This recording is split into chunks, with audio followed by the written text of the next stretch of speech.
Hello students, in the previous video we have studied the light reactions which occurs in grana.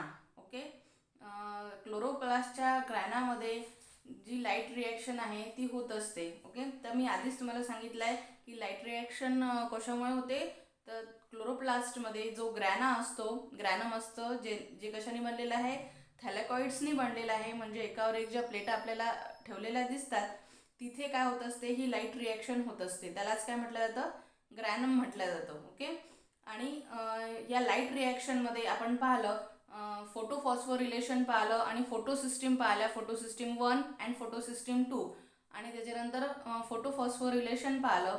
तर photo फॉस्फोरिलेशनमध्ये आपल्याला पाहायला मिळतं की cyclic photo phosphorylation आणि non cyclic photo phosphorylation. Okay, तर या दोन्ही ज्या फोटो फॉस्फोरिलेशनमध्ये आपल्याला काय पाहायला मिळतं, तिथे काय तयार होतात, तिथे एकूण जे आहे तिथे काय दिसतं, वॉटरचं काय दिसतं आपल्याला, हायड्रोलिसिस झालेलं दिसतं. ओके, हे पहा 24H2O आणि त्याच्यानंतर काय निघालेलं आहे, तिथे हायड्रोलिसिस झालेलं आहे, म्हणजे फोटोलिसिस झालेलं आहे वॉटरचं, दॅट इज द H2Oचं. आणि इथे काय तयार झालेले आहे, OH आयन्स आणि H आयन्स तयार झालेले आहेत. ओके, त्याच्यानंतर हे जे OH आयन्स आहेत त्यांचं पण काय झालेलं आहे, प्रोटॉन्समध्ये हे झालेलं आहे आणि तिथे काय तयार झालेले आहेत, इलेक्ट्रॉन्स तयार झालेले आहेत. ओके, त्याच्यानंतर आपल्याला काय तयार झालेलं दिसतात, आता हे जे H आयन्स आणि इलेक्ट्रॉन्स आहेत ते कुठे जातात, NADP मध्ये जातात आणि तिथे काय तयार होतात, 12 NADPH तयार होतात. ओके, फोटो फॉस्फोरिलेशन झाल्यानंतर तिथे काय तयार होतात, एकूण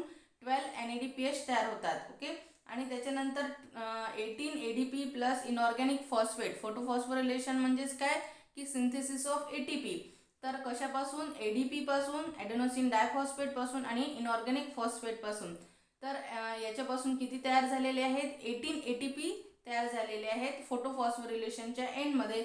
आणि त्याच्यानंतर काय तयार झाले, तिथे 12H2O आणि ऑक्सिजन तिथे रिलीज झालेला आपल्याला दिसतो आहे. ओके, तर हे सगळं कशात होते आहे, लाईट रिॲक्शनमध्ये. आणि हे कुठे होते आहे, क्लोरोप्लास्टचे जे ग्रॅनम आहे, थॅलेकॉइड मेम्ब्रेन्स आहेत तिथे होत आहे. ओके, तर एकूण तर रिझल्ट काय आहे लाईट रिॲक्शनचा आपण पाहिला आतापर्यंत की 12 NADPH तिथे तयार होत आहेत आणि 18 ATPs तिथे तयार होत आहेत at the end of the light reaction. Okay, त्याच्यानंतर काय होते आहे की डार्क रिॲक्शन होते आहे. ओके, लाईट रिॲक्शन नंतर काय होते आहे, डार्क रिॲक्शन होते आहे. जी डार्क रिॲक्शन कुठे होते आहे, इन स्ट्रोमा. स्ट्रोमा जो पार्ट आहे क्लोरोप्लास्टचा तिथे काय होत असते, ही डार्क रिॲक्शन होत असते. ओके, तर आता डार्क रिॲक्शन कशाला म्हणू आपण, तर इथे काय होतं की कार्बनचं फिक्सेशन होते आहे, occurs in stroma by a series of enzyme catalyse steps. Okay, तर हे जे मॉलिक्युल्स जे तयार झालेले आहेत ATP आणि NADPH थॅलेकॉइड्समध्ये लाईट रिॲक्शनमध्ये, ते स्ट्रोमामध्ये येतात आणि त्याचं काय होतं की कार्बोहायड्रेट्स काय होतात, तिथे सिंथेसाइज होतात. कार्बोहायड्रेट्स म्हणजेच काय, ग्लुकोज तिथे सिंथेसाइज होत आहे. Okay, the path of carbon fixation in dark reaction through intermediate compounds leading to formation of sugar and starch as worked out by the Kelvin Benson and their co-workers. Okay, तर ही जी dark reaction आहे ही कोणी study केलेली आहे की kelvin Benson आणि त्यांच्या कोवर्कर्सनी study केलेली आहे. म्हणून याला काय म्हटलेलं आहे, this is called as a Calvin cycle. यालाच, या डार्क रिॲक्शनला काय म्हटलेलं आहे, केल्विन सायकल म्हटलेलं आहे. आणि याच्यासाठी केल्विनला 1961 मध्ये नोबेल प्राइज मिळालेला आहे. ओके, तर हे जे पाथ ऑफ सिरीज आहे, हे एन्झायमॅटिक रिॲक्शन्स आहेत, हे कोणी स्टडी केले आहे, केल्विननी केलेले आहेत. म्हणूनच याला काय म्हटलेलं आहे, केल्विन सायकल म्हटलेलं आहे. आणि याला C3 पाथवे सुद्धा म्हटलं जातं. याला C3 पाथवे सुद्धा म्हटलं जातं कारण की जो पहिला जो स्टेबल प्रोडक्ट मिळतो केल्विन सायकलमधला, तो काय असतो, 3 फॉस्फोग्लिसरेट असतो, म्हणजे 3 कार्बनचा आहे. म्हणून याला काय म्हटलेलं आहे, C3 पाथवे सुद्धा म्हटलेलं आहे. आलाय का लक्षात. तर डार्क रिॲक्शन्सला केल्विन सायकल म्हटलेलं आहे, केल्विन सायकलला C3 पाथवे सुद्धा म्हटलेलं आहे. कारण की पहिला जो स्टेबल प्रॉडक्ट मिळत आहे केल्विन सायकलमधला, तो काय आहे, 3 कार्बन ॲटम आहे, 3 कार्बन मॉलिक्यूल आहे. त्याच्यामुळे काय म्हटलेलं आहे, याला C3 पाथवे म्हटलेलं आहे. ओके, त्याच्यानंतर आता वेगवेगळ्या स्टेप्स आहेत केल्विन सायकलच्या. तर इथे काय होत आहे की जो कार्बन डायऑक्साईड आहे तो कुठून येतो आहे, एअरमधून येतो आहे. कुठे येत आहे, क्लोरोप्लास्टमध्ये, आणि तो कुठे येत आहे, स्ट्रोमामध्ये येत आहे. तर स्ट्रोमामध्ये आधीच काय तयार आहे की सगळ्यात पहिले होत आहे त्याचं कार्बॉक्झिलेशन होत आहे. ओके, तर CO कार्बॉक्झिलेशन होत आहे. तर इथे काय दिसत आहे आपल्याला की हा जो CO2 आहे तो रिडक्शन स्टार्ट होतं. जो काय आहे 5 कार्बन जी शुगर आहे त्याच्यासोबत, that is the rubisco, that is the ribulose 1,5 biphosphate, it is called as a RUBP. हे पहा, हा जो आहे RUBP काय आहे, हा 5 कार्बन ॲटम आहे. आणि CO2 कुठून आलेला आहे, त्याचे 6 मॉलिक्युल्स आलेले आहेत एअरमधून, क्लोरोप्लास्टमध्ये, स्ट्रोमामध्ये. आणि तिथे स्ट्रोमामध्ये आधीच काय तयार आहे, 5 carbon, that is the rubisco, that RUBP, that is the ribulose 1,5 biphosphate. Okay, आता हा जो पेंटोज शुगर, कार्बन शुगर आहे तो काय होत आहे, 2 phosphate groups attach to it. याला काय आहे, 2 फॉस्फेट ग्रुप्स अटॅच आहेत. त्याच्यानंतर हा जो RUBP आहे रिॲक्ट करतो CO2 सोबत, कार्बन डायऑक्साईड सोबत, आणि एक short lived 6 carbon intermediate presence of an enzyme RUBP carboxylase, or it is also called as a Rubisco. या रुबिस्कोच्या, हा जो रुबिस्को आहे हा काय आहे, एन्झाईम आहे. आणि RUBP आणि CO2 याच्यानंतर एक अनस्टेबल कंपाऊंड तिथे तयार होतो आहे. आणि याच्यामुळे काय होत आहे की एक अनस्टेबल तिथे, म्हणजे तो जास्त वेळ स्टेबल नाही राहत, अनस्टेबल कंपाऊंड सगळ्यात पहिले तिथे तयार होतो आहे, जो काय आहे 6 कार्बन ॲटम्सचा आहे. ओके, त्याच्यानंतर काय होत आहे, तिथे ग्लायकोलिटिक रिव्हर्सल होत आहे, म्हणजे रिडक्शन होते आहे. तर आता इथे काय झालेलं आहे, त्याच्यानंतर पहिला जो प्रोडक्ट आहे तो तिथे काय तयार झालेला आहे, 3 फॉस्फोग्लिसरेट तयार झालेला आहे. तो काय आहे, 3 कार्बन ॲटमचा आहे. ओके, आलं लक्षात. तर इथे 3 फॉस्फोग्लिसरेट हा जो 3 कार्बनचा मॉलिक्यूल आहे तो तिथे तयार झालेला आहे. तर म्हणूनच याला काय म्हटलेलं आहे, या केल्विन सायकलला C3 पाथवे सुद्धा म्हटलं जातं. कारण फर्स्ट जो स्टेबल प्रोडक्ट तयार होतो आहे तो कोणता आहे, 3 फॉस्फोग्लिसरेट इथे तयार होतो आहे. त्याच्यानंतर हा जो 3PGA आहे याला काय म्हटलं जातं, 3PGA. तर ह्या PGA फॉर्म 1,3 डायफॉस्फोग्लिसरेट. ओके, 1,3 डायफॉस्फोग्लिसरेट इथे तयार होत आहे. आणि याच्यामध्ये काय तयार होत आहे की ADP पासून ATP 12 ATPs इथे घेतो आहे.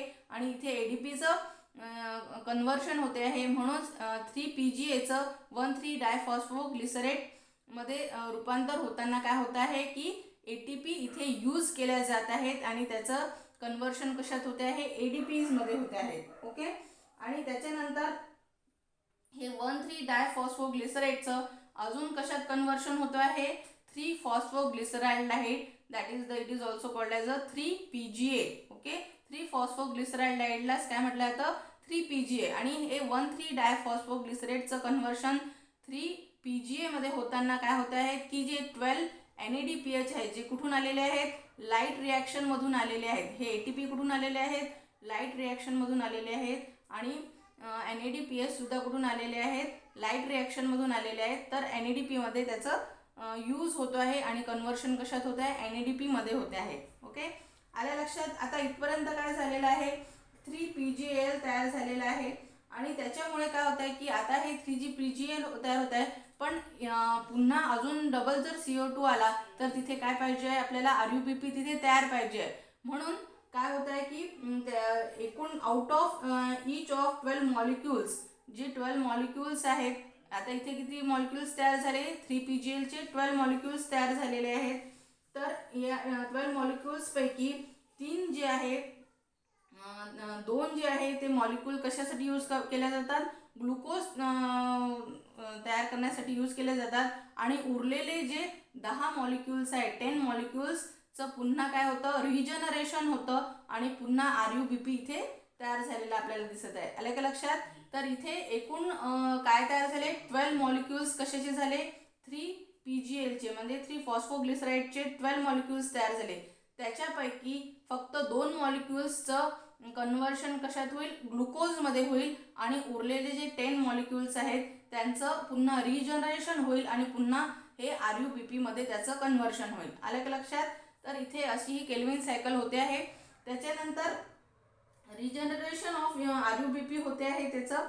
आणि फॉर या पर्पजसाठी इथे काय होते आहे की 6 ATPs इथे लागत आहेत. ओके, हे पहा 6 ATP इथे RUBPचं कन्वर्शन होण्यासाठी लागत आहेत. नाव 6 turns of Calvin cycle are needed to be operated so that a molecule of a glucose can be synthesise. म्हणून 6 वेळा ही केल्विन सायकल जेव्हा होईल त्यावेळेसच एक ग्लुकोज मॉलिक्यूल आपल्याला तिथे पाहायला मिळतो. त्याच्यानंतर plants form a variety of organic compounds required for its structure and function through this complex reaction. Thus for every 6 molecules of CO2 म्हणजे 6 मॉलिक्युल्स जे आहेत CO2 चे ते लागतात. आणि त्याच्यानंतर 6 मॉलिक्युल्स कशाचे लागतात, CO2 चे लागतात. आणि एक मॉलिक्यूल कशाचा लागतो, RUBPचा लागतो. आणि त्याच्यानंतर किती मॉलिक्युल्स तयार होतात, 12 molecules of 3 PGL that is the phosphoglyceride इथे तयार होत आहेत. Okay, now out of this 12 molecules only 2 जे आहेत ते कशासाठी युटिलाइज केले जातात, for the formation of the glucose molecule. आणि राहिलेले जे 10 मॉलिक्युल्स आहे यांचं कन्वर्शन पुन्हा कशात होतं, ribulose 1,5 biphosphate that is the RUBP मध्ये होतं. आणि पुन्हा which combines to the fresh CO2, पुन्हा तिथे तो CO2 फ्रेश जो CO2 आहे त्याच्यासोबत पुन्हा कॉम्बिनेशन होतं. म्हणजे ही जी सायकल आहे ही अशी सतत सुरू राहते, कंटिन्युअस ही सायकल अशी सुरू राहते. ओके, म्हणजे काय होते, पहिले CO2 येतो आणि RUBP सोबत त्याचं कॉम्बिनेशन होतं. त्याच्यानंतर 3 फॉस्फोग्लिसराइड तिथे तयार होतं म्हणजे कार्बोक्सिलेशन होतं. पुन्हा याचं रिडक्शन होतं आणि 3 PGL तयार होतात जे किती आहेत, 12 मॉलिक्युल्स आहेत. त्याच्यापैकी 2 मॉलिक्युल्सचं कशासाठी, फॉर्मेशन ऑफ ग्लुकोजसाठी होतं. आणि राहिलेले 10 मॉलिक्युल्सचं पुन्हा RUBP मध्ये रिजनरेशन होतं. तर अशी ही सायकल ही सतत सुरू राहते. ओके, आलं लक्षात. नाव आता या केल्विन सायकलमध्ये जी Calvin cycle regenerates ADP and NADP required for the light reaction. म्हणजे आपण आधी लाईट रिॲक्शन पाहिलेली आहे. तर या केल्विन सायकलमध्ये काय दिसतं आपल्याला की जो ADP आणि NADP पाहिजे असतो लाईट रिॲक्शनसाठी तो इथे रिजनरेट सुद्धा होतो. म्हणजे RUBP सुद्धा इथे रिजनरेट होतं आणि NADP आणि ADP सुद्धा इथे रिजनरेट होतो. आणि तो कुठे जातो, पुन्हा ग्रॅनममध्ये जातो आणि तिथे लाईट रिॲक्शन होते. ओके, त्याच्यानंतर डार्क रिॲक्शनमध्ये आपल्याला काय झालेलं दिसत आहे, आता इथे डार्क रिॲक्शनमध्ये काय दिसत आहे आपल्याला की जी स्ट्रोमामध्ये होते आहे तर 6 CO2 हे पहा 6 CO2 आहेत. 18 ATPs लागत आहेत, त्याला 18 किती लागत आहेत, ATP लागत आहेत आणि 12 NADPH लागत आहे. त्याच्यानंतर काय तयार होत आहे, तिथे एक ग्लुकोज मॉलिक्यूल तयार होत आहे जसं की C6H12O6 हा काय ग्लुकोज आहे. 6 मॉलिक्युल्स कशाचे तयार झालेले आहेत, वॉटरचे तयार झालेले आहेत. पुन्हा तिथे काय तयार झालेलं आहे, 18 ADPs तयार झालेले आहेत, 18 इनऑर्गॅनिक फॉस्फेट तयार झालेले आहेत आणि 12 NADP तिथे तयार झालेले आहेत जे कुठे जातील, पुन्हा लाईट रिॲक्शनकडे जातील. ओके, आणि ओव्हरऑल जर आपण रिॲक्शन पाहिली लाईट रिॲक्शन आणि डार्क रिॲक्शनची तर काय होईल, ही केमिकल रिॲक्शन तिथे येईल की 6 CO2 लागत आहे, 24 H2O लागत आहे, लाईट आणि क्लोरोप्लास्टमध्ये लागत आहे तिथे. आणि काय तयार होतं, एक मॉलिक्यूल कशाचं तयार होतं आहे, ग्लुकोजचा दॅट इज द C6H12O6 आणि प्लस किती लागत आहेत, 18 H2O तिथे तयार होत आहेत आणि 6 O2 तिथे रिलीज झाले म्हणजे ऑक्सिजन रिलीज झालेला आहे. 18 मॉलिक्युल्सचे वॉटर मॉलिक्युल्स तयार झाले आहेत आणि ग्लुकोज इथे तयार झालेला आपल्याला इथे दिसून येतो आहे. Okay, now this is all about the kelvin cycle. तर या केल्विन सायकलमध्ये ही कुठे म्हणजेच काय हे डार्क रिॲक्शन आहे and it is also called as a C3 pathway also. कारण की जो पहिला स्टेबल प्रॉडक्ट आहे याचा तो काय आहे 3 फॉस्फोग्लिसरेट आणि तो 3 मॉलिक्युल्सचा 3 कार्बन ॲटमचा आहे. म्हणूनच याला काय म्हटलेलं आहे C3 पाथवे म्हटले आहे. आलं लक्षात.